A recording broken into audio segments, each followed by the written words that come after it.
Magandang gabi po sa inyo lahat. At muli binabati ko kayong lahat sa pangalan ng ating Panginoong Hesukristo na siya nating manunubos sa tagapagligtas.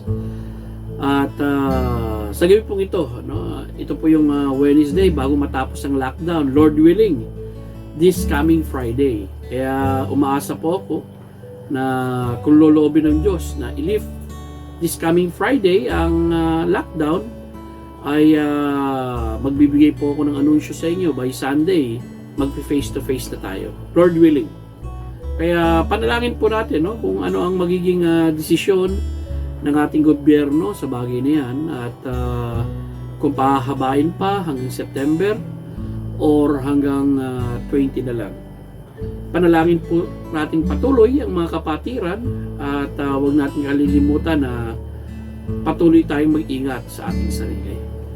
Muli magandang gabi po sa inyo. Magkakaroon na lamang po tayo ng panibagong pagtalakay sa isang talinahaga.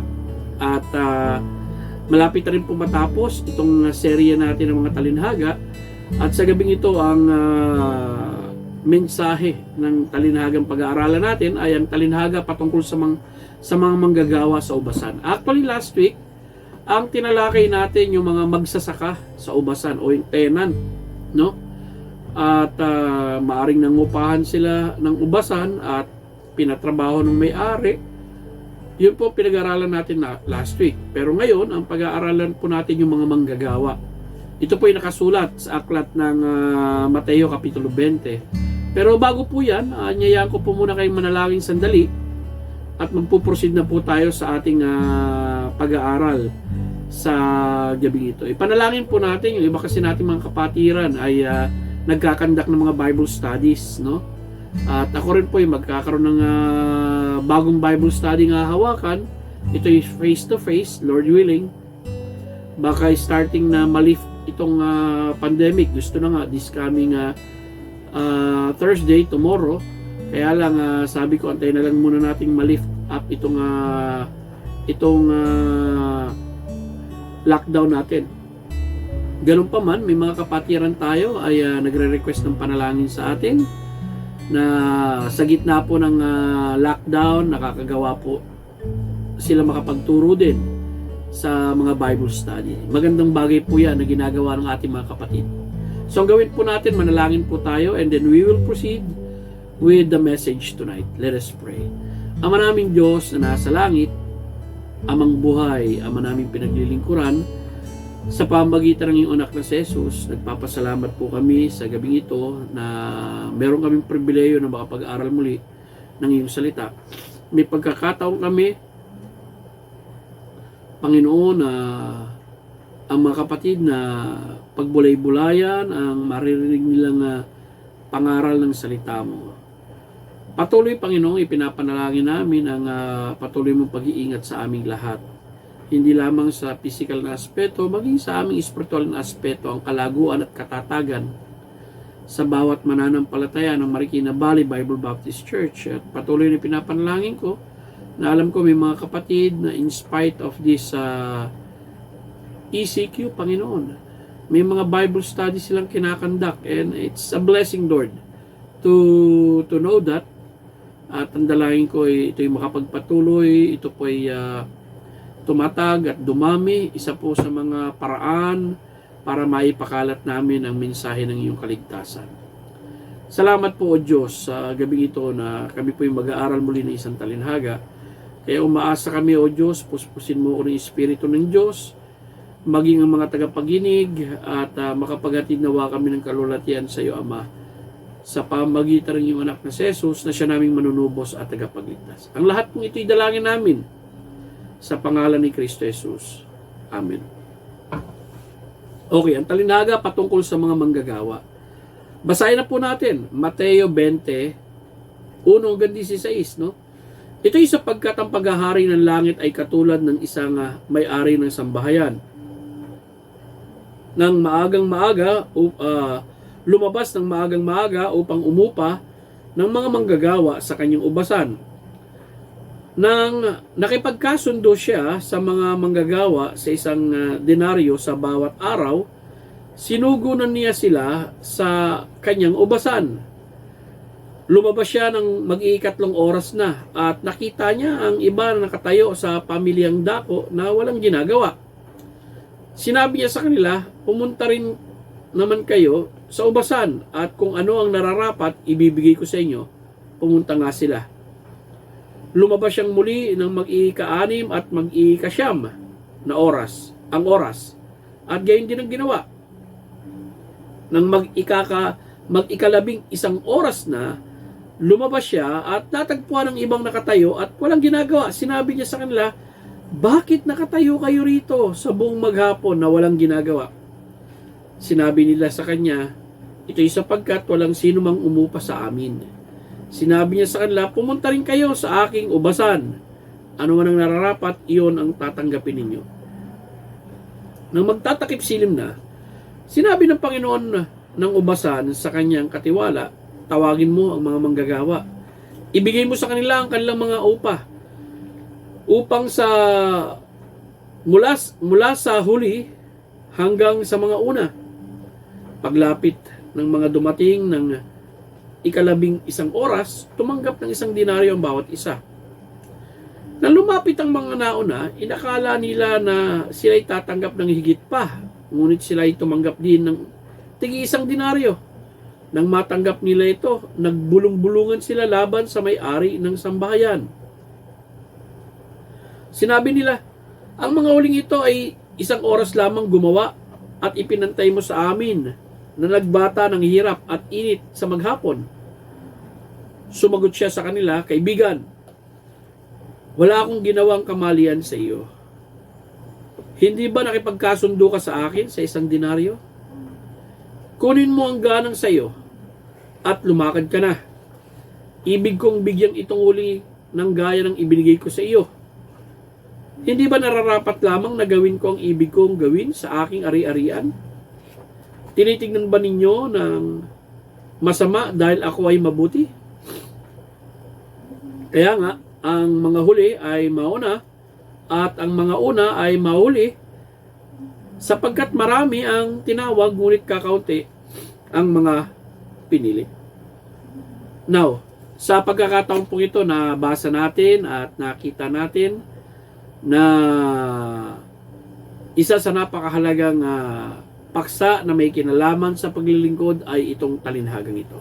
Unang-una, nais ko pong makita ninyo, kagaya ng pag-aaral natin sa talinhaga, ito'y huwag niyong kalilimutan.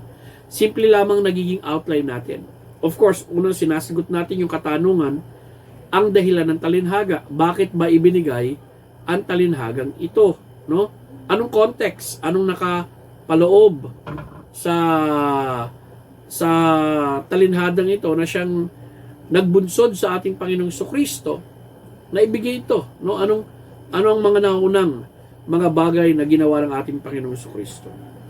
Well, nais ko pong makita ninyo, ang talinhagang ito ay ibinigay sa mga alagad matapos ni Pedro magsabi sa ating Panginoon sa usaping may kinalaman sa gantimpala dahil sa pagsunod nila sa ating Panginoong Kristo.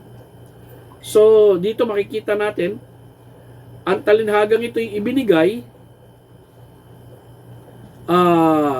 following the exhortation, no?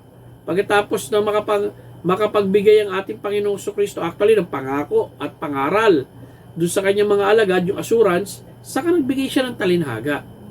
Now, nais kong makita ninyo yung mga naunang pangyayari bago sinabi ng Panginoon itong talinhaga. Ito po yung nakasulat sa Mateo 19. At kung inyong matatandaan sa Mateo 19, may nakausap ang ating Panginoong Kristo rito, yung tinatawag nating binatang mayaman na nais magkaroon ng buhay na walang hanggan. At alam naman natin kung ano naging conversation ng ating Panginoon at itong tinatawag nating binatang mayaman na ito, no? Babasahin na lang natin yung huling bahagi para at least ma-appreciate po natin yung dahilan kung bakit ibinigay yung talinhaga, no? Sinabi rito, ngunit nang marinig ng binata ang panalitang ito, namighati siya. Umalis sapagkat napakarami ng kanyang ari-arian. Kaya sinabi ni Jesus sa kanyang mga alagad, katotohanan sinasabi ko sa inyo, napakahirap sa isang mayaman ang pumasok sa paghahari ng langit. At muli kong sinasabi sa inyo, madali pa sa isang kamelyo ang dumaan sa butas ng karayom kaysa sa isang mayaman ang pumasok sa paghahari ng Diyos. Nang marinig ito ng kanyang mga alagad, lubha silang ng gilalas na sinasabi, kung gayon sino ang maliligtas? Ngunit, tinignan sila ni Jesus at sinabi sa kanila, para sa mga tao, hindi ito maaring mangyari, ngunit sa Diyos, ang lahat ng mga bagay ay maaring mangyari.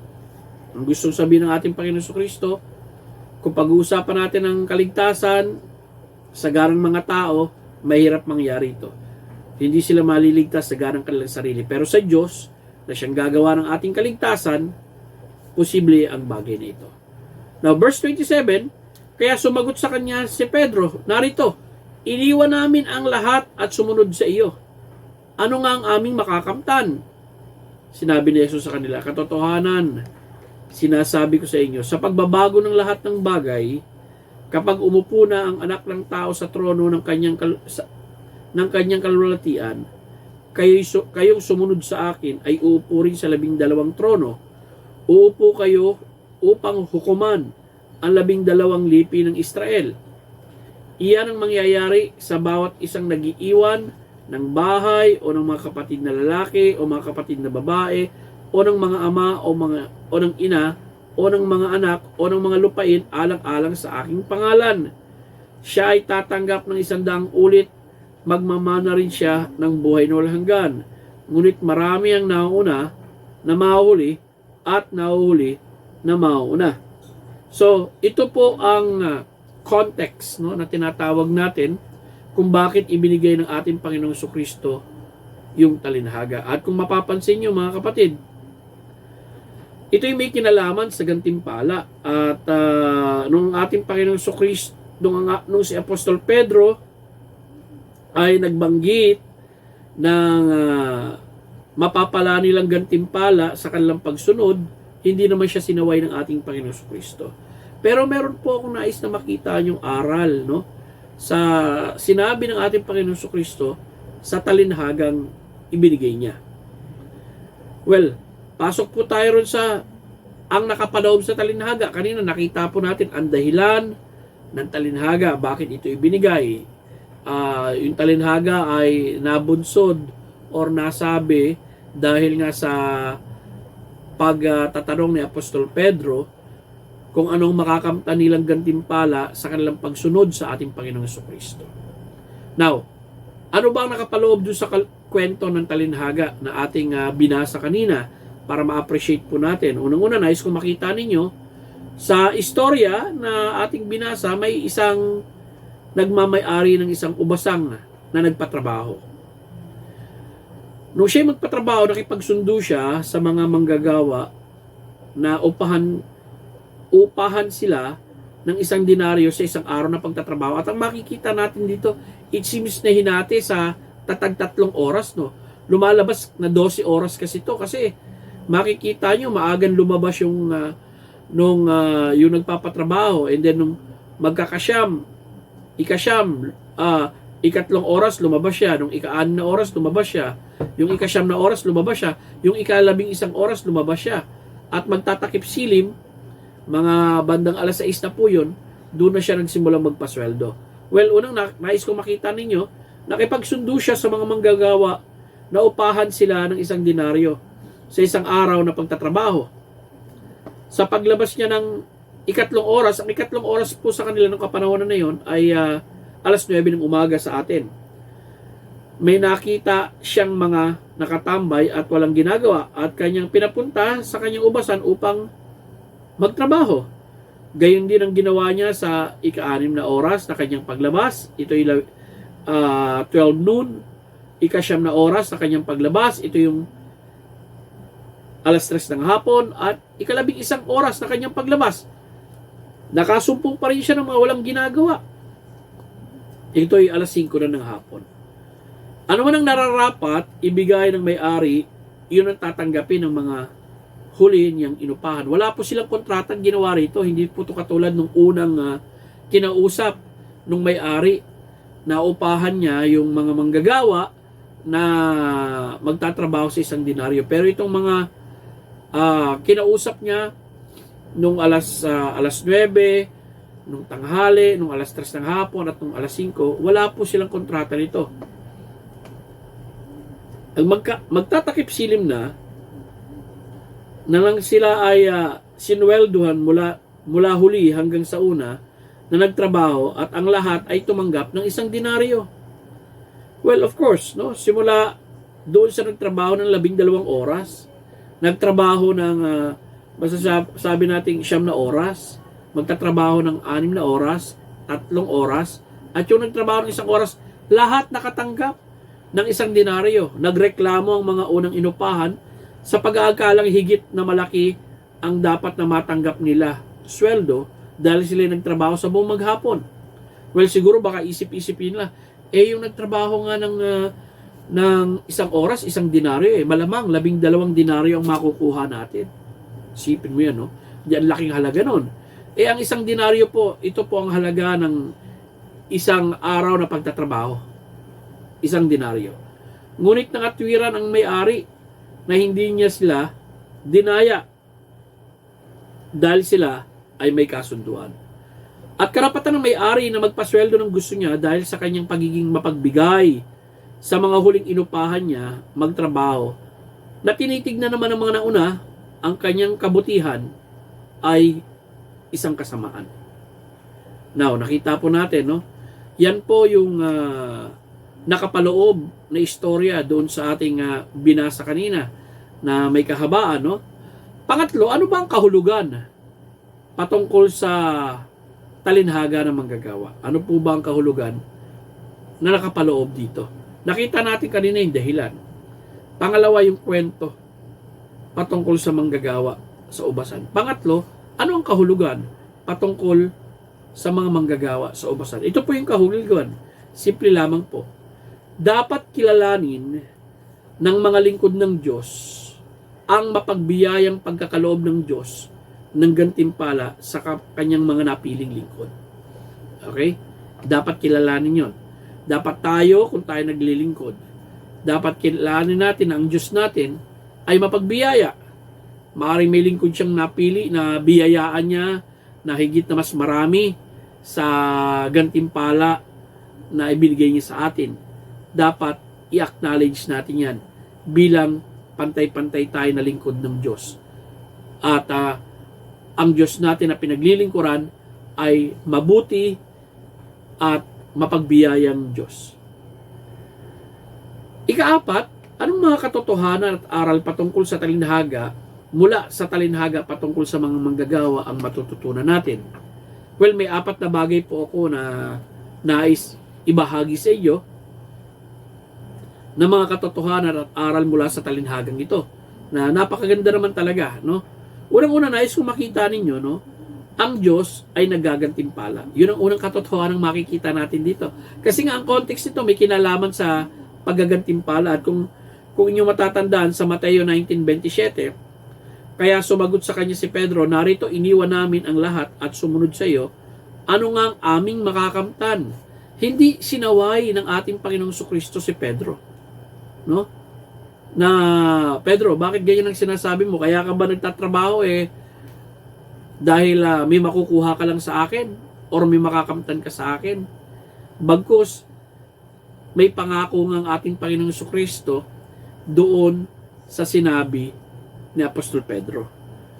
Well, lais ko lamang makita ninyo na meron tayong Diyos na nagagantimpala, no? Sa verse 28, sinabi ni Jesus sa kanila, katotohanan sinasabi ko sa inyo, sa pagbabago ng lahat ng mga bagay kapag umupo na ang anak ng tao sa trono ng kanyang kalulatian, kayong sumusunod sa akin ay uupo rin sa 12 trono, uupo kayo upang hukuman ang 12 lipi ng Israel. So, nais kong makita ninyo, yun ang ipinangako ng ating Panginoong Jesucristo kay Pedro. At doon sa verse 29, lahat ng sumunod sa ating Panginoong Jesucristo sa paglingkod. Pero baka may makita kayong isang anggulo na tama ba yung sinabi ni Pedro na umaasa siya na makakakuha siya ng gantimpala dahil sumunod siya sa ating Panginoong Jesucristo? Tama ba ang kanyang motibo ng paglilingkod dahil alam niya may mapapala siya o may makukuha siya? Well, pwede nating tignan na yung motibo ni Apostol Pedro doon sa bagay na yun. Pero ganun pa man, ang nais ko pong makita niyo ron sa text natin, ang Diyos nagagantimpala siya sa kanyang mga lingkod. Sa Mateo 10:41, tingnan niyo po. Siya na tumatanggap sa isang propeta dahil sa pangalan ng isang propeta ay tatanggap ng gantimpala ukol sa propeta. Siya na tumatanggap ng isang taong matuwid ay tatanggap ng gantimpala sa taong matuwid. So ito'y sinabi ng ating Panginoong Kristo, no? Colosas 3:23-24. Ano man ang inyong gawin ninyo ito ng buong puso na para sa Panginoon at hindi para sa mga tao.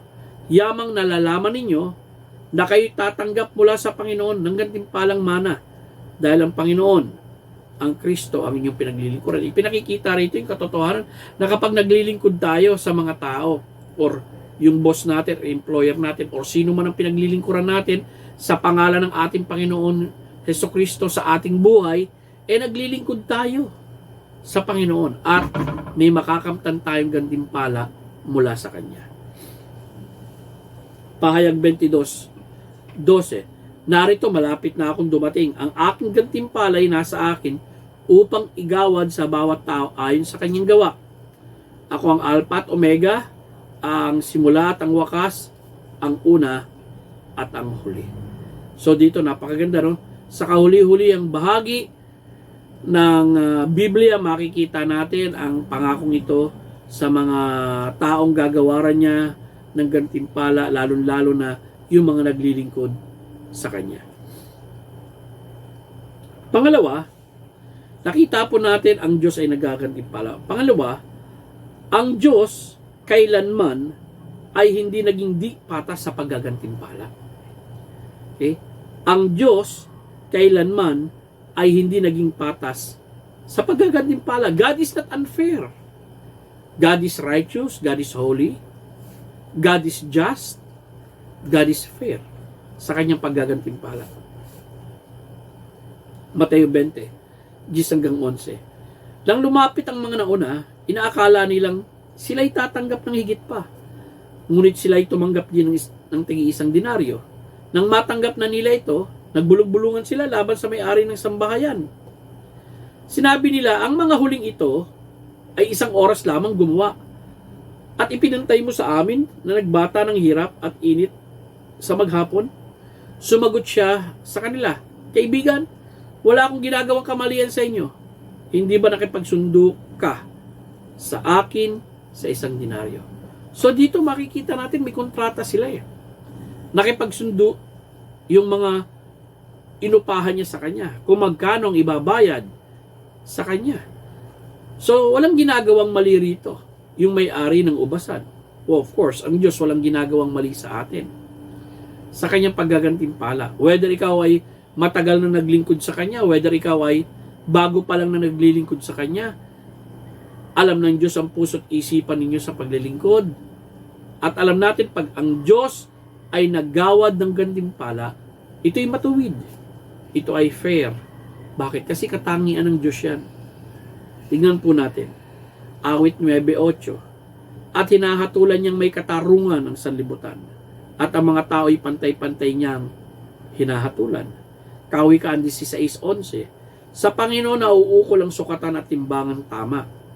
Lahat ng panimbang sa supot ay kanyang mga gawa. Isaiah 11:1-2. May usbong na lalabas mula sa tuod ni Jesse. Ito po'y si Jesucristo, no? At sisibol ang isang sanga mula sa kanyang mga ugat. At ang Espiritu ng Panginoon ay isa sa kanya, ang diwa ng karunungan, ng unawa, ang diwa ng payo at ang ng kapangyarihan, ang diwa ng kaalaman at ng takot sa Panginoon. Tatalon po tayo sa verse 5. Katwiran ang magiging bigkis ng kanyang baywang at katapatan ang pamingkis ng kanyang mga balakang. So dito makikita natin, no, siya'y matuwid. Colosas 4:1, mga amo, referring po sa ating mga human employer, ibigay ninyo sa inyong mga alipin kung ano ang makatarungan at kung anong nararapat. Ang pinagsasabihan po rito, in context, yung mga Kristiyanong amo nung kapanahonan na yun, na member ng church at Colossae. At ang makikita natin dito, pinagsasabihan sila, no? Silang may mga alipin nung kapanahonan na yun. Ibigay ninyo sa inyong mga alipin kung anong makatarungan at kung anong nararapat. Yamang nalalaman ninyo na kayo rin ay may isang Panginoon sa langit.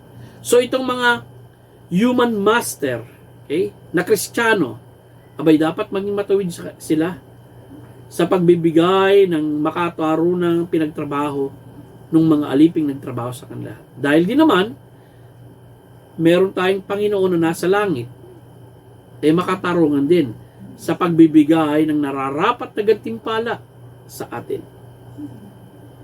So nakita natin, no, na ang Diyos ay kailanman ay hindi naging di patas sa paggagantimpala. Nakita natin nung una na ang Diyos ay nagagantimpala. Pangatlo, ang Diyos ay mapagbigay sa kanyang paggagantimpala. Ayun po makikita natin sa text, no? Pansinin niyo po ito. Mateo 20:12 hanggang 13. Sinabi nila, ang mga huling ito ay 1 oras lamang gumawa at ipinantay mo sa amin na nagbata ng hirap at init sa maghapon. Sumagot siya sa isa sa kanila, kaibigan, wala akong ginagawang kamalian sa iyo. Hindi ba nakipagsundo ka sa akin sa 1 denaryo? Kunin mo na ang ganang iyo at lumakad ka na. Ibig kong bigyang itong huli gaya ng ibinigay ko sa iyo. Hindi ba nararapat na lamang na gawin ko ang ibig kong gawin sa aking ari-arian? Tinitignan ba ninyo ako ng masama dahil ako ay mabuti? Well, dito makikita natin, very generous dito yung may-ari.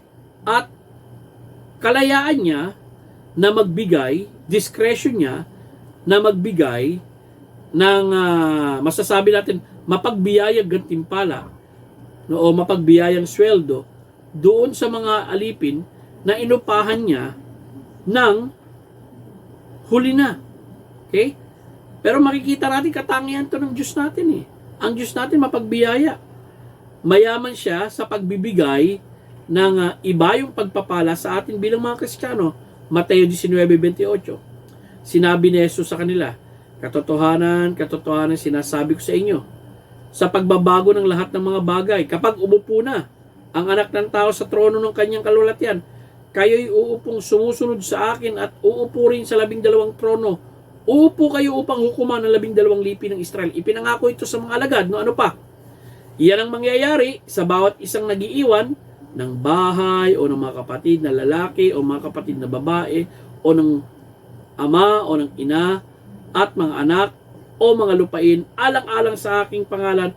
Siya'y tatanggap ng 100 ulit. Magmamana rin siya ng buhay na walang hanggan. Well, unang-una nais kong makita ninyo,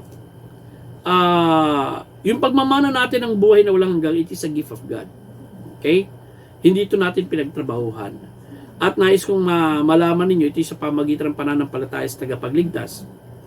Well, nais kong makita ninyo, no, yung siya'y tatanggap ng 100 ulit na tinatawag natin pagpapala. Sinabi rito kung kailan eh. Sinabi diyan, katotohanan sinasabi ko sa inyo, sa pagbabago ng lahat ng bagay, kapag umupo na ang anak ng trono, sa trono ng kanyang kalulatian, kailan po ito? Sa milenyum po mangyayari ito. Ngayon, sa ating kapanahunan, kung mayroon ng gantimpala o pagpapalang material, ang Diyos sa atin, bilang mga Kristiyano, maaaring iba-iba, no, ang kaparaanan ng pagpapala niya sa atin. Well, makontento po tayo sa pagpapala na yan. Huwag po nating ikainggit kung mas malaking pagpapala ni kapatid kaysa sa iyo, no? Ang mahalaga, may pagpapala siya o may gantimpala ang Diyos sa kanyang buhay. Higit pa ron, no? Hindi maikukumpara ang anumang gantimpala na merong ibinibigay ang Diyos sa atin dito sa lupa. Ngayon, sa iba yung gantimpala na ibibigay niya sa atin balang araw sa hinaharap, lalong-lalo na kapag kasama na natin naghari ang ating Panginoon dun sa milenyo. Dito sa lupa, no? At sa lahat ng mga sumunod sa Kanya bilang mga Kristiyano, nagsakripisyo sa kanilang buhay. Maring isinaalang-alang yung kanilang relasyon sa pamilya, mga mahal sa buhay, mga ari-arian, no? At sumunod lamang sa ating Panginoong Hesukristo. Tuloy po tayo. Lucas 19:15 hanggang 16. Ito po yung pinag-aralan natin last week. Yung talinhaga ng patungkol sa mga magsasaka. May nabanggit kasi rito, di ba, naalala nyo nung binigyan sila ng 10 mina at tapos bilang balik, no, nung alipin nung binigyan ng 10 mina. Pansinin nyo naman kung gaano ka-generous yung kanyang hari dito o yung kanyang Panginoon. At nangyari na sa kanyang pagbalik, pagtanggap niya ng paghahari, iniutos niya na tawagin ang mga aliping ito. Ipinatawag niya ang mga alipin, binigyan niya ng salapi upang malaman niya kung ano ang tinubo ng bawat isa sa pangangalakal. Dumating ang una at sinabi, Panginoon, ang iyong mina ay tumubo ng 10 mina. Sinabi niya sa kanya, magaling ang iyong ginawa, ikaw na mabuting alipin dahil naging matapat ka sa napakaliit, mamamahala ka ng 10 lunsod. Isipin mo, no? Pinagkatiwalaan siya ng pera, okay? Para ipang negosyo at kumita at magkaroon ng interest. Napagyaman niya ito. Isipin mo yung ibinigay sa kanya ng hari, 10 lunsod, 10 bayan. Dumating ang pangalawa, Panginoon, ang iyong mina ay tumubo ng 5 mina. Ang ibinigay naman dito, 5 lunsod. At kung yung matatandaan, doon sa hindi ginamit yung mina ng kanyang Panginoon, abay kinuha niya ito sa alipin na yun. Ano pa ginawa?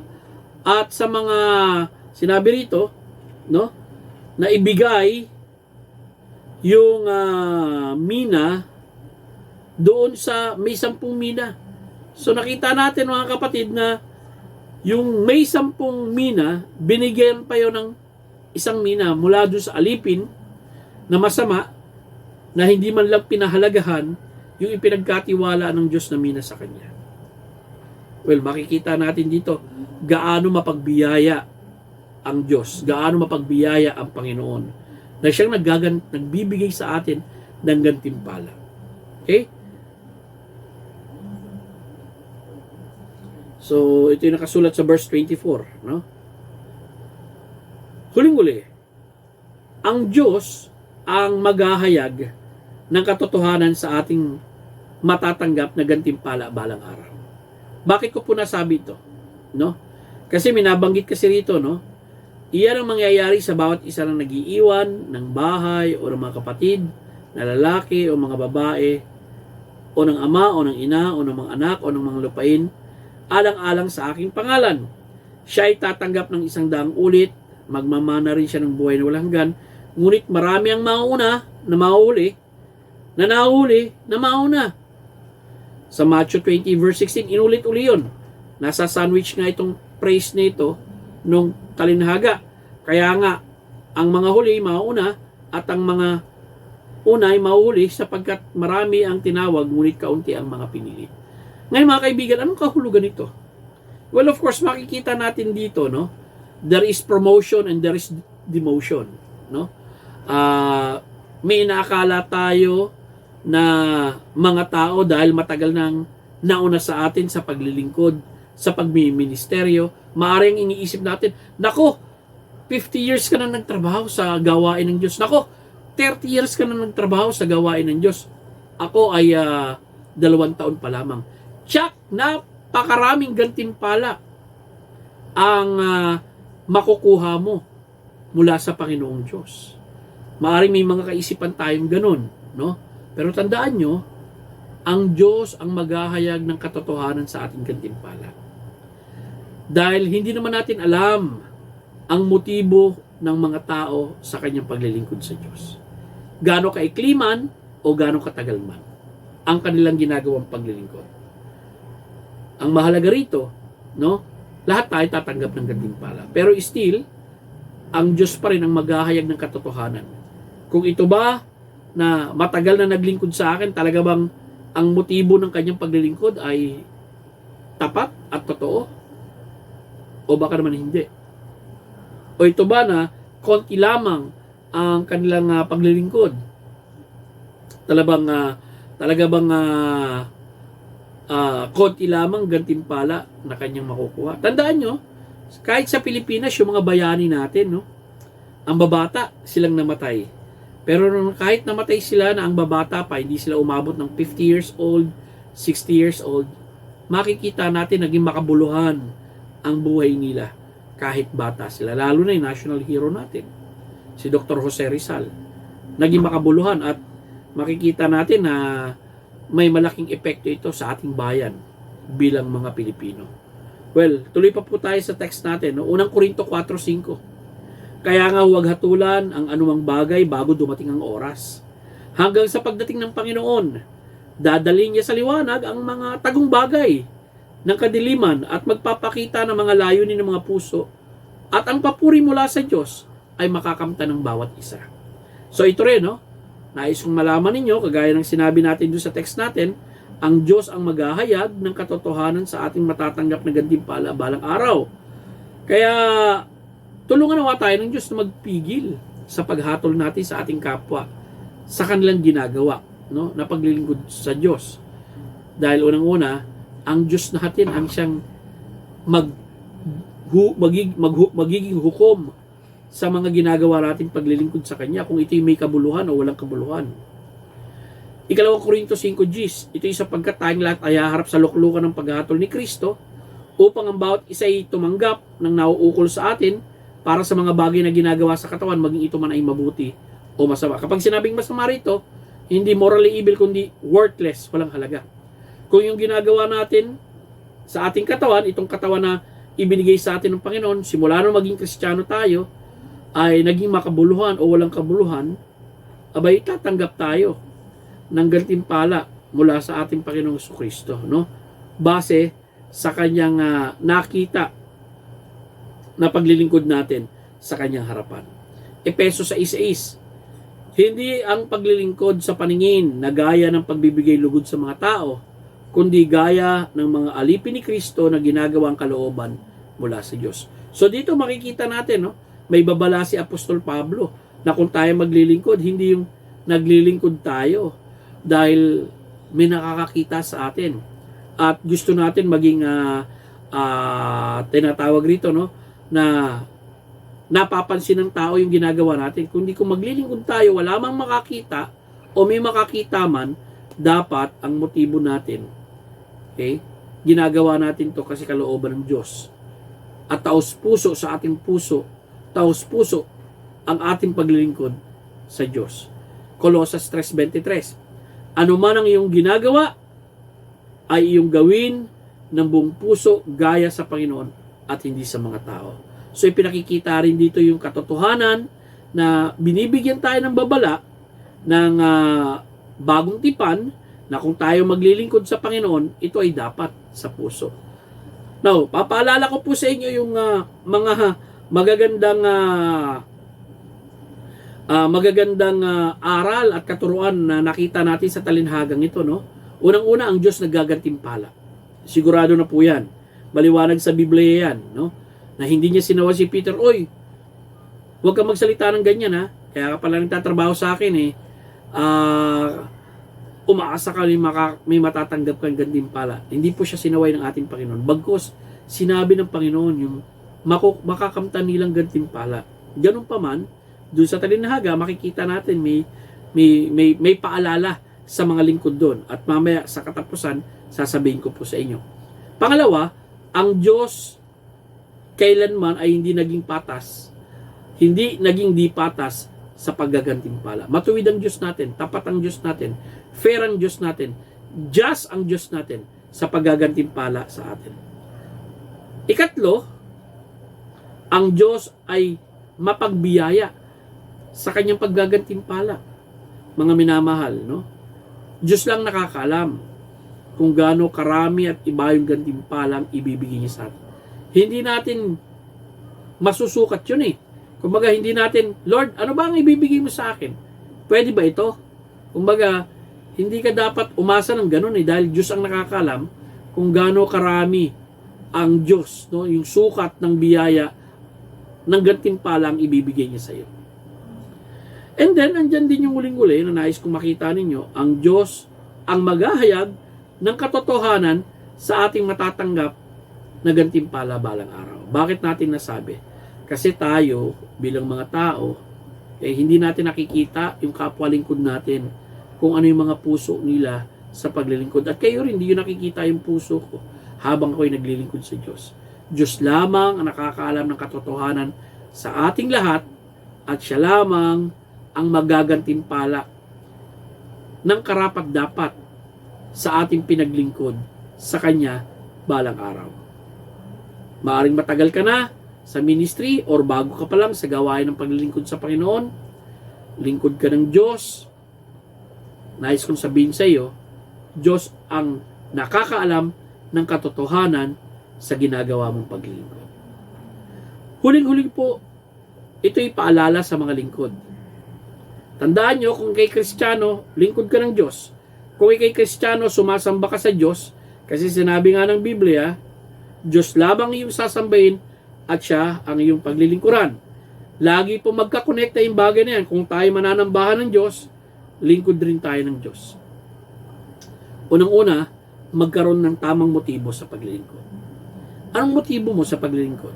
Ang motibo mo ba kaya ka naglilingkod dahil may makukuha ka sa Panginoon? Or kaya ka naglilingkod, bunga ito ng pagmamahal mo sa Kanya, pag-ibig mo sa Kanya. Okay? Pangalawa, magkaroon ng tamang ugali sa paglilingkod. May pag-uugali ka ba na mapagpasalamat sa Diyos na yung ginagawa mong paglilingkod sa Kanya ay isang pribileyong bagay na ipinagkatiwala sa ng Diyos at maagap ka? Nandyan ba yung pag-uugali na hindi ka inggitin? Ay ba, nakakita ako ng isang kapatid, ang dami niyang gantimpala rito sa lupa. Bakit ako wala? Pareho lang naman kami naglilingkod sa Panginoong Diyos. Okay? Baka ganun na nangyayari sa iyo, no? Hindi po mabuti yan. Dahil unang-una dapat yung tignan na sa ating paglilingkod, dapat din natin ma-check yung pag-uugali natin. Kung tama ba, hindi lamang ang motibo natin sa paglilingkod, kundi habang naglilingkod ba tayo, hindi ba dahil sa inggit kaya natin ginagawa ito, no? At katulad dun sa Pilipos Kapitulo 1 na lagi nating binabasa na may nangangaral dun dahil sa inggit na ginagawa nila, hindi dahil sa pagmamahal sa ating Panginoong Jesucristo. And then, nais kong makita ninyo na managana sa paglilingkod habang may panahon pa. Well, tandaan natin, may buhay tayo, salamat sa buhay na yan na ibinigay sa atin ng Diyos. May kalakasan tayo, salamat sa kalakasan na yan na binigay sa atin ng Diyos. Darating ang panahon, baka yung mga ginagawa natin noon, hindi na natin magawa ngayon .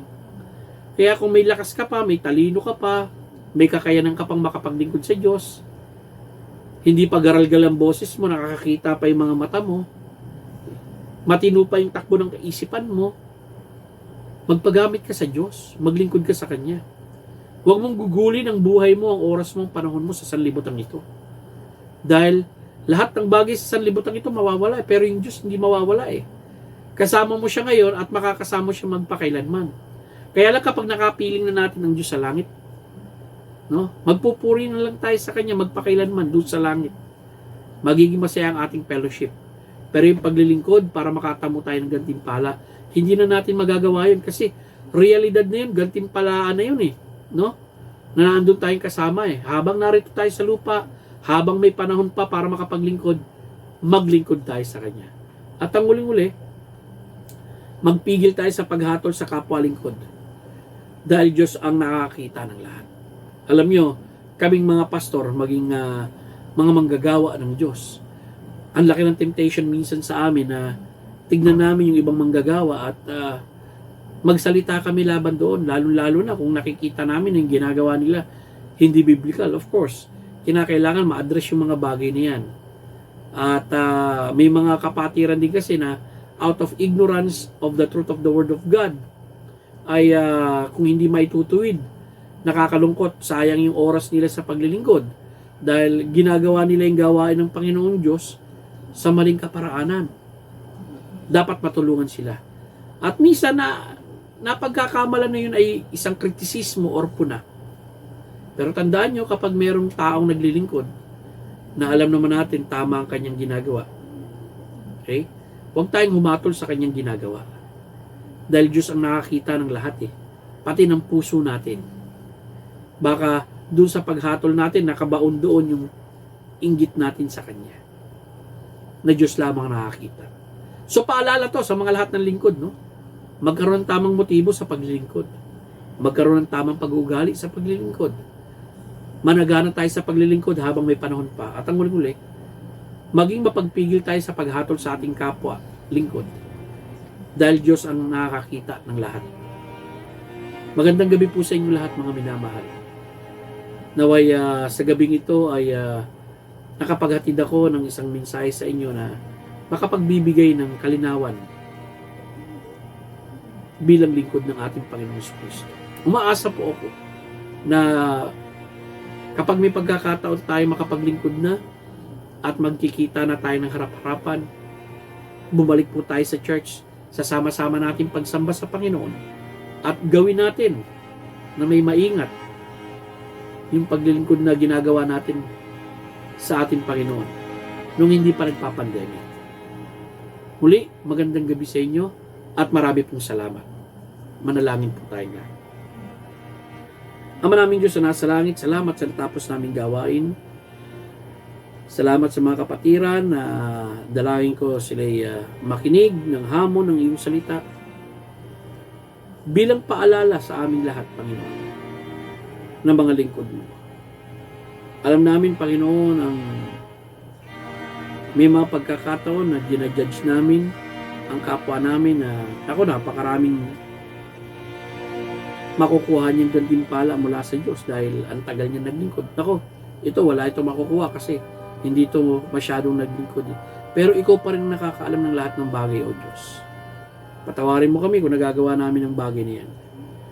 Pero pa man, Panginoon, nagpapasalamat kami, nagpupuri kami sa iyo sapagkat meron kaming Diyos na mapagbiyaya sa paggagantimpala. Meron kaming Diyos na tapat at patas. Meron din kaming Diyos na nagagantimpala at Diyos na alam ang katotohanan sa aming ginagawang paglilingkod. Salamat, O Diyos, sa bagay niya. Sa gabi kong ito, Panginoon, muli pinagkatatagubilin ko sa iyo ang iyong mga anak sa Marikina Valley Bible Baptist Church, maging yung mga kapatiran namin, Panginoon, na may karamdaman, na ang dalangin ko, patuloy mo silang ingatan, protektahan, patuloy mong itaguyod ang kanilang mga pamilya, O Diyos. Palakasin ang kanilang mga loob. At sa gitna ng ECQ at pandemic nito, magawa pa rin namin makapaglingkod sa iyo. Bigyan mo kami ng wisdom, O God. Salamat sa oras nito, O Diyos, sa ngalan ni Kristo Jesus. Amen. Magandang gabi po sa inyo lahat, mga kapatid.